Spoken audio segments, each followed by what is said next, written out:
kami pasangan Surya Dinata, Wayan Suyase bersama Alif Yandinata, yang dari pasangan calon di Kabupaten Badung, menanggapi pernyataan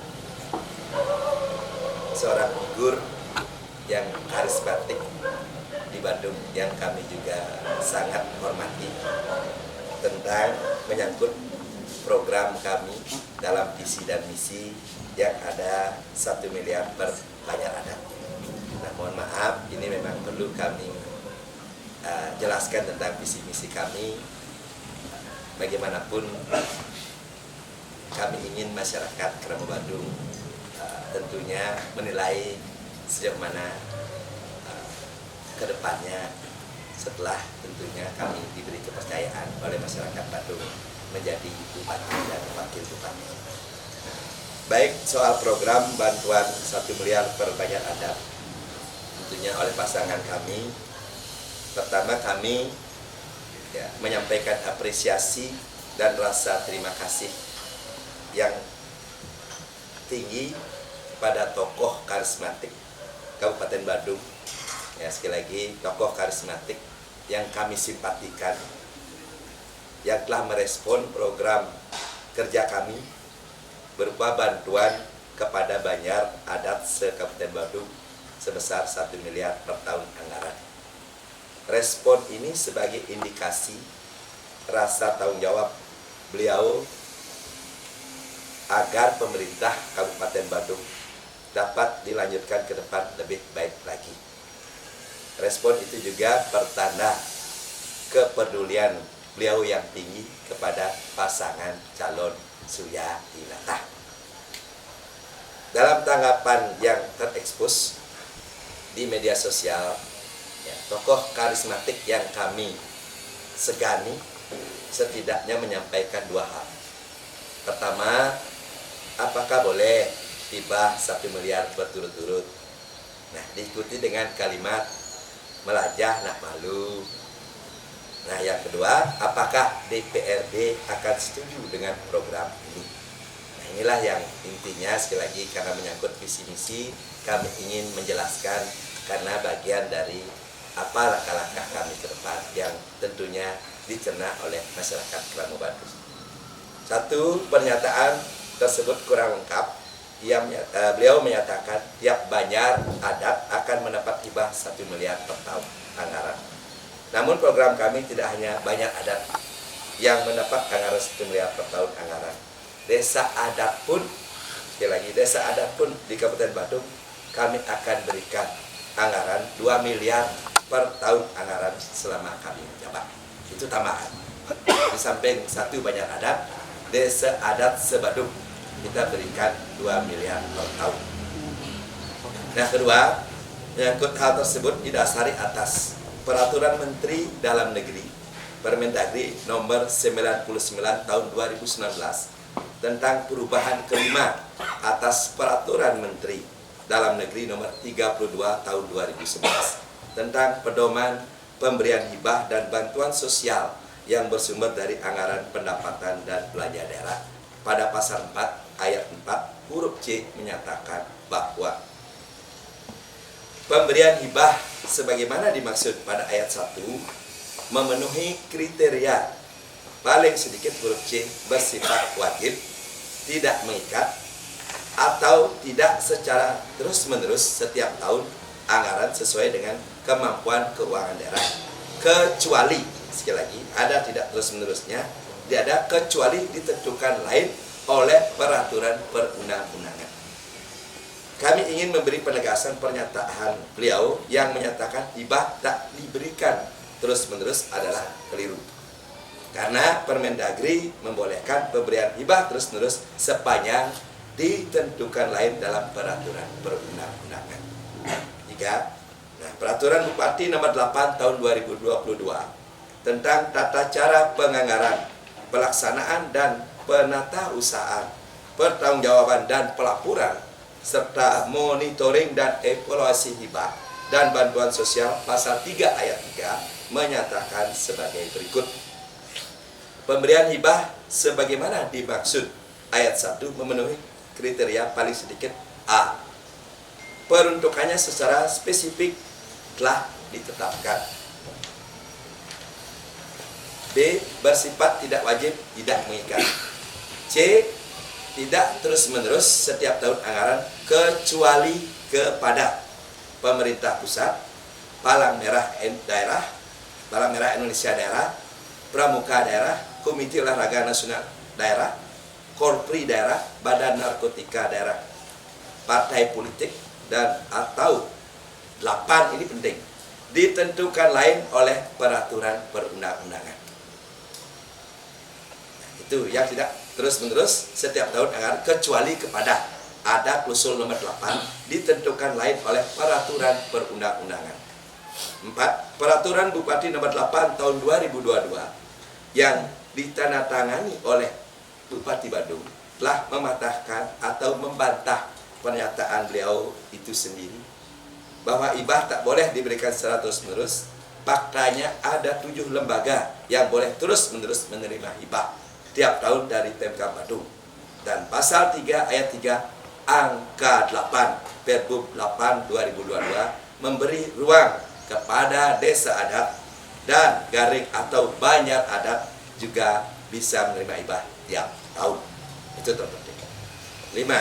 Dengan demikian, jika kami diberi mandat sebagai Bupati dan Wakil Bupati Badung terpilih, kami akan mengubah peraturan Bupati nomor 8 tahun 2022 tersebut dan memasukkan unsur desa adat dan banjar adat sebagai penerima hibah terus-menerus sebagaimana diperkuat oleh Permendagri nomor 99 tahun 2019 pasal 6 ayat 5 huruf C bahwa hibah kepada badan atau lembaga sebagaimana dimaksud pasal 5 huruf D diberikan kepada badan atau lembaga. Huruf C yang bersifat nirlaba, sukarela, bersifat sosial kemasyarakatan berupa kelompok masyarakat atau kesatuan masyarakat hukum adat sepanjang masih hidup dan keberadaannya diakui oleh pemerintah daerah. Serta pada pasal 4 ayat 4 huruf C menyatakan bahwa pemberian hibah sebagaimana dimaksud pada ayat 1 memenuhi kriteria paling sedikit huruf C, bersifat tidak wajib, tidak mengikat atau tidak terus-menerus setiap tahun anggaran sesuai dengan kemampuan keuangan daerah kecuali, sekali lagi, ada tidak terus-menerus tapi tetap ada kecualinya ditentukan oleh peraturan perundang-undangan. 6. Sebagai komparasi hukum dan fakta sosial, desa adat menerima hibah terus-menerus dibuktikan bantuan kepada desa adat sebali oleh pemerintah Provinsi Bali. Ternyata rujukan hukumnya juga Permendagri nomor 99 tahun 2019. Sebagai aturan pelaksanaan ditertibkan Peraturan Gubernur nomor 20 tahun 2022 tentang tata cara penganggaran pelaksanaan dan penatausahaan pertanggungjawaban dan pelaporan serta monitoring dan evaluasi hibah dan bantuan sosial. 7. Selanjutnya, secara spesifik Peraturan Gubernur nomor 2 tahun 2023 tentang perubahan kedua atas Peraturan Gubernur nomor 34 tahun 2019 tentang pengelolaan keuangan desa adat di Bali pasal 9 ayat 2 menyatakan bahwa pengalokasian APBD semesta berencana melalui belanja hibah kepada desa adat sebagaimana dimaksud pada ayat 1 dapat diberikan secara terus-menerus setiap tahun anggaran. 8. Dengan demikian secara yuridis Permendagri memberikan ruang pemberian hibah kepada desa adat dan garis miring atau banjar adat secara terus-menerus sepanjang ada regulasi yang memberi landasan hukum. Dalam hal ini kami akan mengubah Peraturan Bupati nomor 8 tahun 2022 agar memungkinkan pemberian hibah secara terus-menerus kepada desa adat dan banjar adat atau masuk nomenklatur ke-8 selain 7 lembaga yang sudah ada. Nah, 9 mengenai pernyataan bahwa DPRD Kabupaten Badung akan menyetujui atau tidak. Pernyataan ini memberikan kesan bahwa semua anggota DPRD seakan-akan menolak program bantuan hibah 1 miliar per banjar adat dan 2 miliar per desa adat. Jika demikian, tentunya para anggota DPRD akan dinilai publik karena tak menyetujui. Jika tidak menyetujui hibah yang jelas-jelas bertujuan meringankan beban Kramo Badung yang merata ini dalam menjalankan upacara baik manusia dewa fitrayatnya yang ada di masing-masing banyak ataupun desa adat. Nah, tentunya Kabupaten Badung mengelontorkan hibah sangat besar juga kepada kabupaten lain sebali, itu pun juga memerlukan persetujuan wakil rakyat. Namun karena level status hukum peraturan bupati bukan peraturan daerah, maka peraturan bupati tidak memerlukan persetujuan DPR dalam penyusunannya. Permendagri nomor 120 tahun 2018 tentang perubahan atas Permendagri nomor 80 tahun 2015 tentang pembentukan produk hukum daerah pasal 19 ayat 1 menyatakan bahwa perencanaan penyusunan perkada dan peraturan DPR merupakan kewenangan yang disesuaikan dengan kebutuhan lembaga, komisi atau instansi masing-masing. Dengan penegasan ini, peraturan bupati tak memerlukan persetujuan DPRD karena wewenang bupati sebagaimana halnya peraturan DPR Kabupaten Badung tak memerlukan persetujuan bupati karena merupakan kewenangan dan kebutuhan masing-masing. Bahwa dalam Perda APBD akan memerlukan persetujuan DPR, kami sepakat. Namun karena landasan peraturan bupati telah amat jelas dan peruntukannya juga amat jelas, tentulah jika DPRD memperjuangkan aspirasi masyarakat Badung tak akan menghambat program ini. Nanti kesimpulan kami bahwa karena ini menyangkut visi misi kami, karena bagaimanapun pasangan Suyadinata didampingi oleh teman-teman masyarakat yang punya intelektualitas, yang memberikan suatu masukan-masukan yang menyentuh untuk kepentingan masyarakat Badung. Kami akan konsisten. Pertama, jika kami dipercaya, diberikan kesempatan mengabdi di Kabupaten Badung, tentunya kami akan fokus dengan pendapatan asli daerah kami.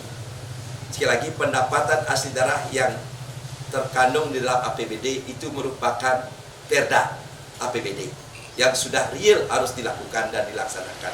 Bukan Perda APBD itu bukan asumsi lagi yang bisa, mohon maaf, naik turun bisa dirubah setiap saat. Artinya kami akan fokus peningkatan pendapat asli daerah yang sudah kami, jika diberi kepercayaan, grade kami 12 sampai 15 triliun. Bukan hanya semata-mata wacana.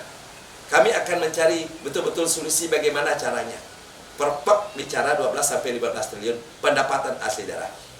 Nah, jikalau pendapat asli daerah sudah besar, ini adalah pendapatan kita sendiri di Badung. Apa yang kita tidak mampu perbuat untuk kepentingan masyarakat Badung dengan pendapatan yang begitu besar. Inilah perlu penghargaan terhadap Kramo Badung secara prioritas, skala prioritas. Apalagi berbicara adat, seni, dan budaya yang menyangkut tentang bagaimana masyarakat menjalankan suatu apresiasi yang tinggi kepada alam ini yang menyebabkan pendapatan asli daerah dari sektor pariwisata itu begitu tinggi. Nah, sekali lagi kami hormati, kami apresiasi, jangankan figur sekelas tokoh yang cukup kami hormati memberikan suatu masukan, saran.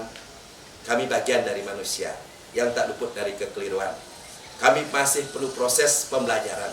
Kami hormati pendapat masyarakat, apalagi tokoh-tokoh. Kami ingin sumbang saran, masukan tokoh-tokoh siapapun yang ada di Badung untuk bisa memberikan yang terbaik, yang lebih sempurna kepada masyarakat Badung oleh pemimpin ke depan. Nah, mudah-mudahan kami diberikan kesempatan sekali lagi karena memang visi kami bersama Wayan Siase Alit Yandinata ini kita akan sejahtera, bahagia, dan merata. Itu karena konsep kami seperti itu, sehingga misi kami akan memberikan pemerataan kepada Kramo Badung.